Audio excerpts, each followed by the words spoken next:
Hello friends, मैं अमृता अपने YouTube channel bio brilliant master में आपका स्वागत करती हूँ।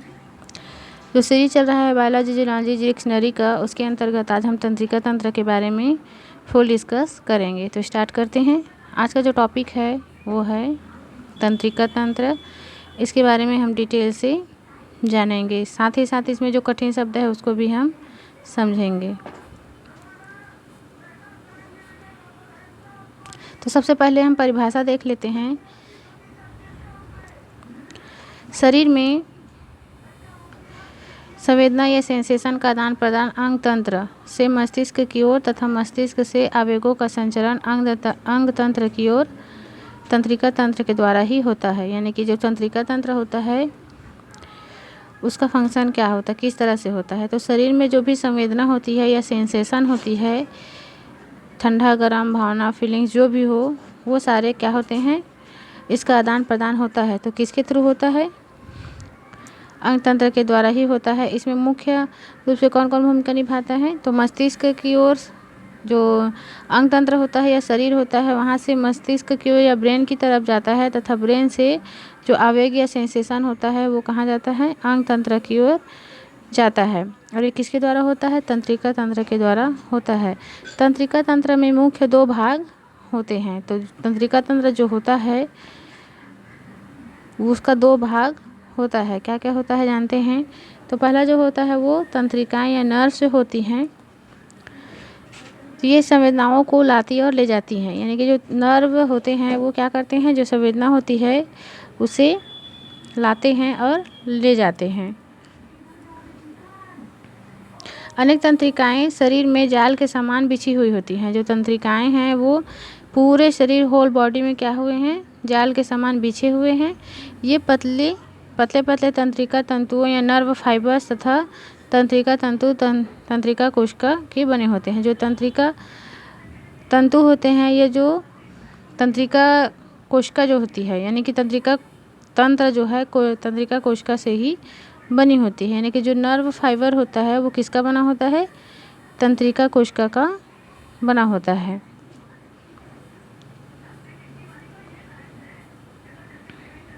यहाँ पे हम देख सकते हैं ये पूरे शरीर में तंत्रिका कोशिका कहा जाए या जो नर्व कहा जाए वो पूरे शरीर में क्या हुआ है, फैला हुआ है। इसी के द्वारा शरीर से सेंसेशन कहाँ जाता है? ब्रेन में जाता है या मस्तिष्क में जाता है, और वहाँ से सेंसेशन जो है पूरे शरीर में क्या होता है, संचरण होता है या वहाँ से आता है। अब ये जो पूरा सिस्टम है उसे क्या कहा जाता है? तंत्रिका तंत्र कहा जाता है। मस्तिष्क और तंत्रिका तंत्र, यानी कि जो मस्तिष्क है और मेरुरज्जु है वो क्या होता है, जो सेंसेशन का आवागमन होता है इसमें ये मुख्य भूमिका निभाते हैं। तो समझते हैं इससे। तो मस्तिष्क और जो मेरुरज्जु होता है वो क्या करते हैं? तो ये शरीर के मध्य अक्ष पर स्थित होते हैं। यानी कि शरीर के सेंट्रल पॉइंट में ये स्थित होते हैं।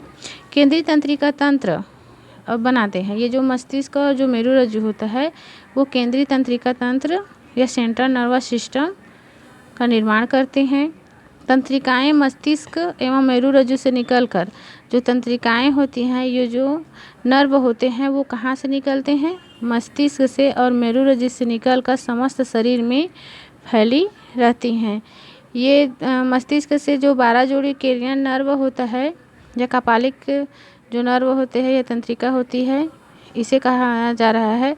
और जो मेरुरज्जु है, तो मेरुरज्जु से जो स्पाइनल नर्व होता है या मेरुरज्जु स्पाइनल नर्व होता है उसे ही क्या कहा जाता है? यही दोनों मिलाकर क्या करते हैं? पेरिफेरल नर्वस सिस्टम या परिधि या सहायक तंत्रिका तंत्र का निर्माण करते हैं। यानी शॉर्ट में कहा जाए तो जो ब्रेन से क्या होती हैं, ब्रेन से जो 12 जोड़ी क्रेनियन नर्व निकलती है और जो 33 जोड़ी क्या होती है, स्पाइनल नर्व होती है, जो स्पाइनल कार्ड से निकलती है, ये दोनों मिक्स होकर क्या बनाते हैं? पेरिफेरल नर्वस सिस्टम का निर्माण करते हैं। तंत्रिकाएं मस्तिष्क एवं मेरुरज्जु या स्पाइनल कॉर्ड से निकलकर समस्त शरीर में फैली रहती हैं और ये परिधि तंत्रिका तंत्र का निर्माण करती हैं। इनके अतिरिक्त विशेष प्रकार की तंत्रिका का जाल सा पाया जाता है जो मस्तिष्क तथा मेरुरज्जु से संबंधित नहीं होता है, यानी कि इसके अलावा शरीर में और क्या होता है, अन्य तंत्रिका का जाल पाया जाता है जो न तो मस्तिष्क से संबंधित होता है और न ही मेरुरज्जु से संबंधित होता है। इसे क्या कहा जाता है, स्वायत्त तंत्रिका तंत्र या ऑटोनॉमिक नर्वस सिस्टम कहा जाता है। इसके अंतर्गत जो पैरा सिंथेटिक और सिंथेटिक जो नर्वस सिस्टम होता है उसे स्वतंत्र तंत्रिका तंत्र कहा जाता है।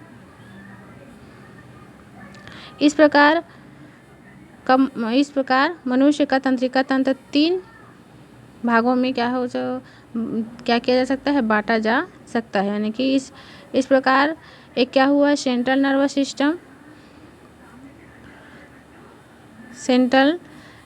सिस्टम, दूसरा पेरिफेरल नर्वस सिस्टम और तीसरा जो है ऑटोनॉमिक नर्वस सिस्टम। इस प्रकार से जो मनुष्य का तंत्रिका तंत्र है उसे 3 भागों में बांटा जा सकता है। जानते हैं किस तरह से।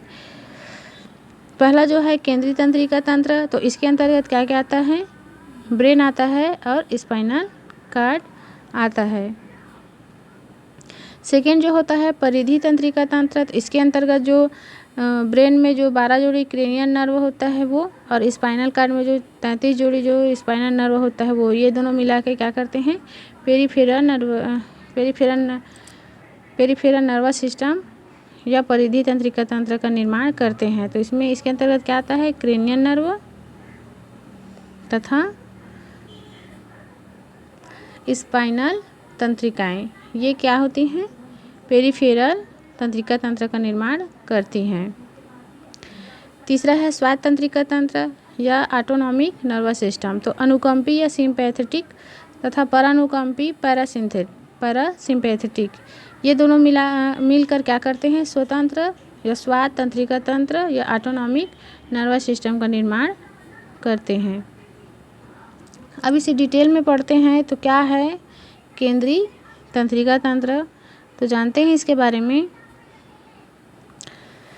जो केंद्रीय तंत्रिका तंत्र है उसका मुख्य भाग क्या है, ब्रेन है। तो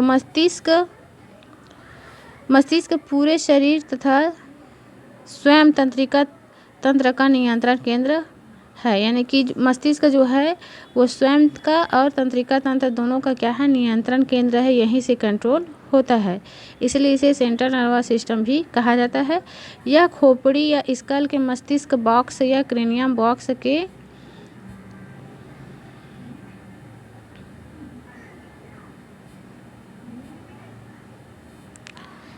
बॉक्स में क्या होता है, ये सुरक्षित रहता है। यह तंत्रिकी ऊतकों यानी कि न्यूरॉन्स तथा न्यूरोगेलिया कोशिकाओं का बना होता है। ये किसे बने होते हैं, तंत्रिकी ऊतक होती है जिसे जो क्या है, न्यूरॉन्स और न्यूरोगेलिया सेल्स के द्वारा ये बनी होती है। इसका जो कुल भार है वो लगभग 1400 ग्राम होता है, यानी कि लगभग 1.5 किलो इसका वजन जो है होता है, किसका, ब्रेन का।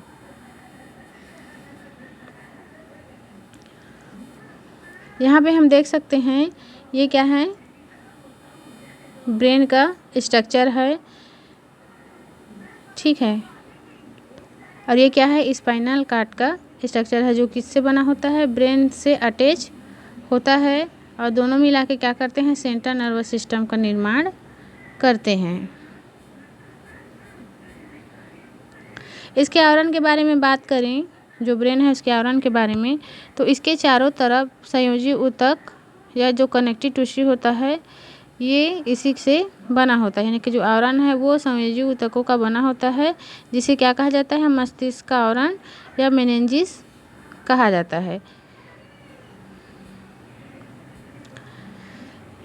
इसमें बाहर से भीतर की ओर क्रमशः 3 स्तर पाए जाते हैं। यानी कि जो मस्तिष्क होता है उसमें बाहर से अंदर की ओर 3 स्तर या 3 लेयर या 3 लेयर्स इसमें पाया जाता है। जानते हैं क्या क्या है।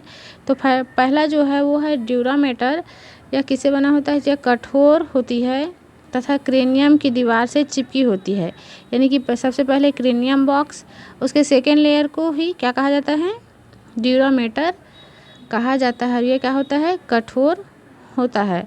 और ये जो क्या होता है, क्रेनियम बॉक्स होता है, उससे ये चिपका रहता है। दूसरा जो है वो है अरेक्नायड, ये जो है मध्य स्तर होता है। तीसरा जो है पायामीटर, तो यह आंतरिक स्तर होता है जो मस्तिष्क को ढका रहता है, यानी कि जो ब्रेन होता है उसे यह ढका होता है। और स्तर की बात करें तो ये आंतरिक स्तर होता है। इसमें रुधिर वाहिकाओं, ब्लड वेजल्स का जाल फैला रहता है, जिसके द्वारा मस्तिष्क को रक्त के माध्यम से ऑक्सीजन तथा जो पोषण युक्त जो क्या है पदार्थ है या भोज्य पदार्थ है वो पहुंचाया जाता है। द्रव के रूप में जो मस्तिष्क का आवरण है, मेनिंजिस के स्तरों के बीच गुहा में सेरेब्रोस्पाइनल द्रव पाया जाता है। यानी कि इसमें एक द्रव भी पाया जाता है, उसे क्या कहा जाता है, एक द्रव पाया जाता है जिसे क्या कहा जाता है, सेरेब्रोस्पाइनल द्रव कहा जाता है। जो मस्तिष्क को सूखने तथा बाहरी धक्कों से बचाता है। यानी कि सेरेब्रोस्पाइनल जो फ्लूइड होता है उसका फंक्शन क्या है, मस्तिष्क को सूखने और बाहरी धक्कों से इसे बचाता है। क्रेनियम कैविटी में एक निश्चित दाब बनाए रखता है। जो क्रेनियम कैविटी या होल होता है उसे एक निश्चित दाब में बनाए रखता है। कौन रखता है, जो सेरेब्रोस्पाइनल फ्लूइड होता है वो।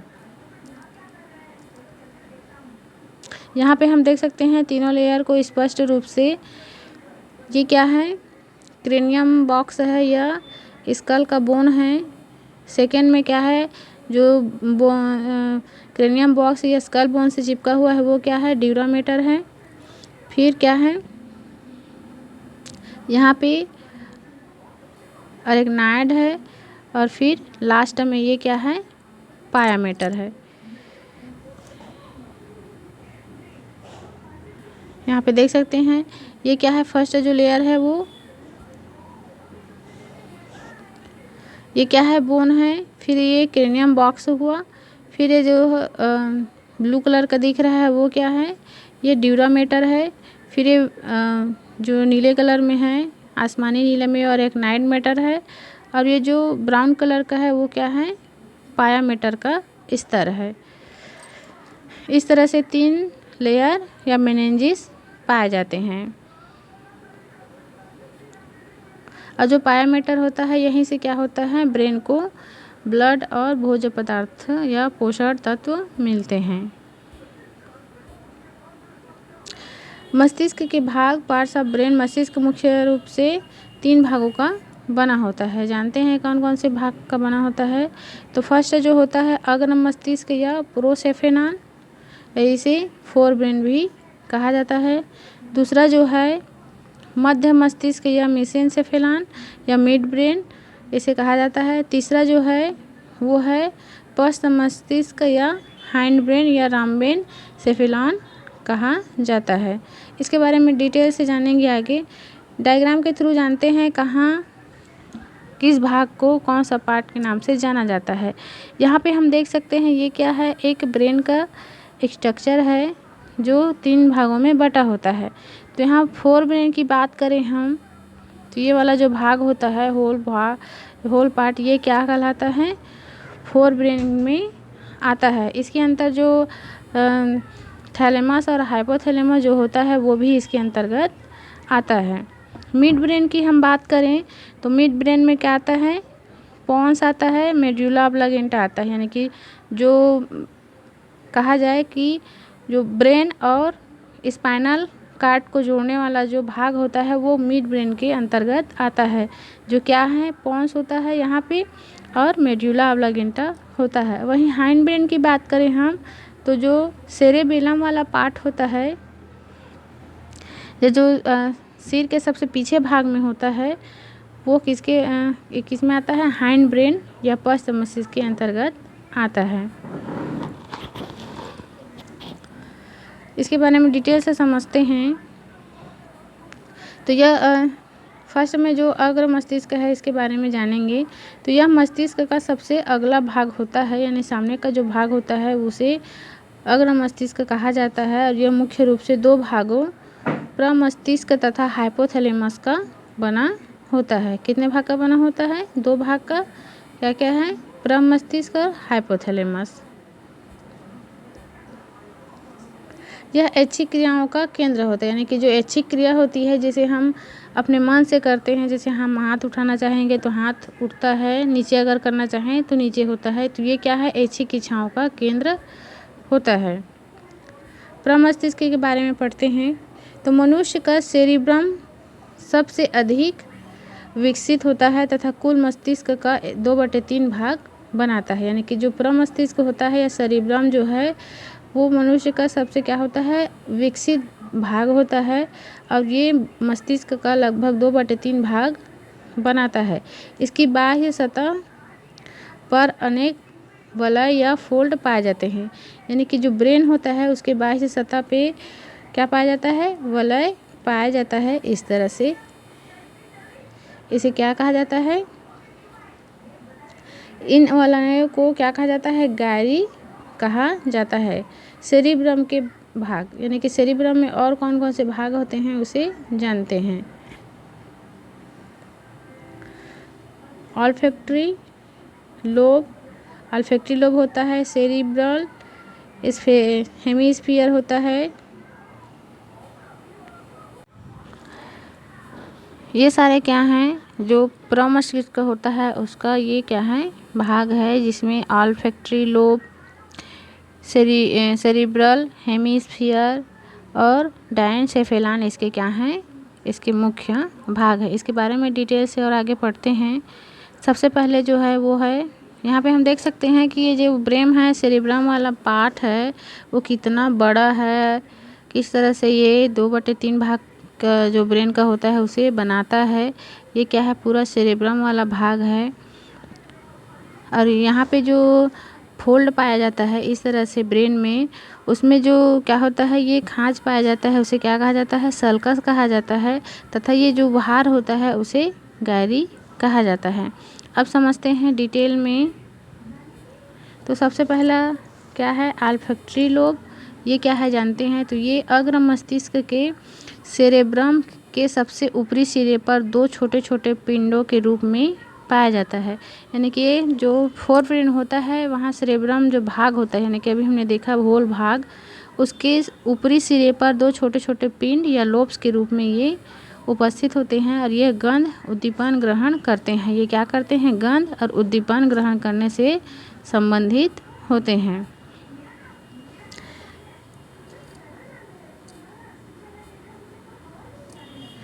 दूसरा क्या है? Cerebral hemisphere. तो ये क्या है जानते हैं। तो मनुष्य का सेरिब्रम एक लंबवत खांच द्वारा दो पिंडों में होता है, बटा होता है, जिन्हें सेरिब्रल हेमिस्फीयर कहा जाता है।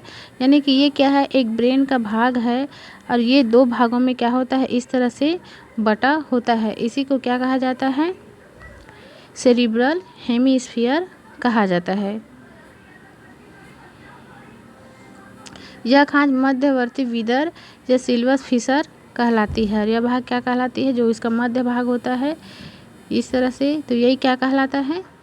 सिल्वर या सिल्वियन फिशर या मध्यवर्ती विदर या मिड फिशर कहा जाता है, या मध्य खांच कहा जाता है। दोनों सेरिब्रल हेमिस्फीयर आपस में एक अनुप्रस्थ पट्टी कार्पस कैलोसस द्वारा, यानी कि ब्रेन जो है दो भागों में इस तरह से बटा होता है। ये क्या कहलाया? सेमिस्फीयर। और जो इसका बीच का जो भाग होता है वो क्या कहलाया? मध्यवर्ती विदर या सिल्वियन फिशर। तो ये जो ब्रेन है, दोनों सेरिब्रल सेमिस्फीयर आपस में एक अनुप्रस्थ पट्टी कार्पस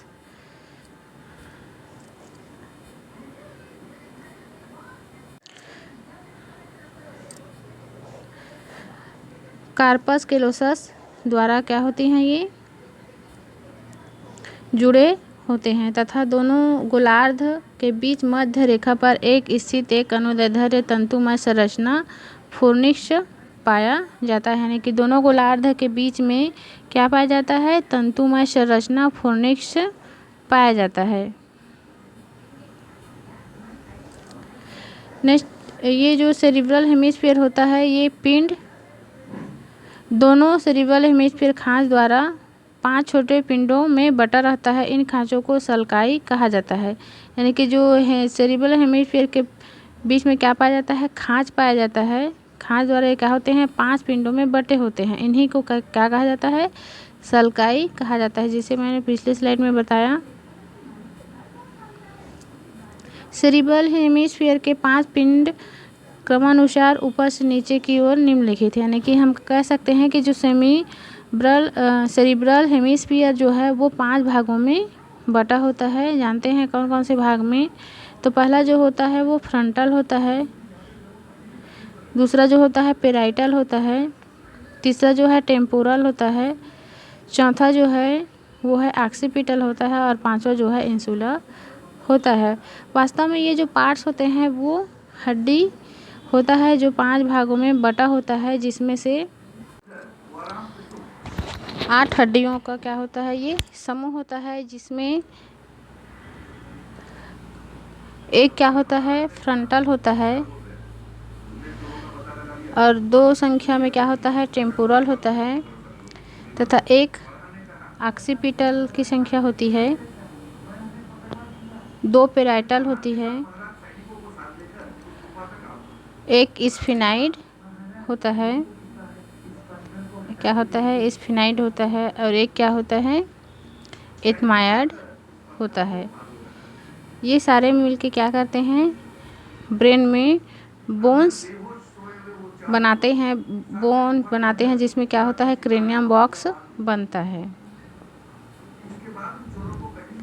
नेक्स्ट जो है वो है डायनसेफेलान भाग। ये भी सेमीस्फेरल का ही भाग होता है, प्रमस्तिष्क का ही भाग होता है, जो यह सेरिब्रल हेमिस्फीयर का क्या होता है, हेमिस्फीयर भाग का अधर तल का एक छोटा सा भाग होता है। यानी जो डायनसेफेलान होता है वो हेमिस्फीयर का एक छोटा सा भाग होता है। डायनसेफेलान यह एक सेरिब्रल का एक छोटा सा भाग होता है। इसके साथ ही एक छोटी थैली सदृश रचना होती है, जो क्या होती है, हाइपोफाइसिस। इसमें क्या पाई जाती है, एक हाइपोफाइसिस संरचना पाई जाती है। इसी में क्या होता है,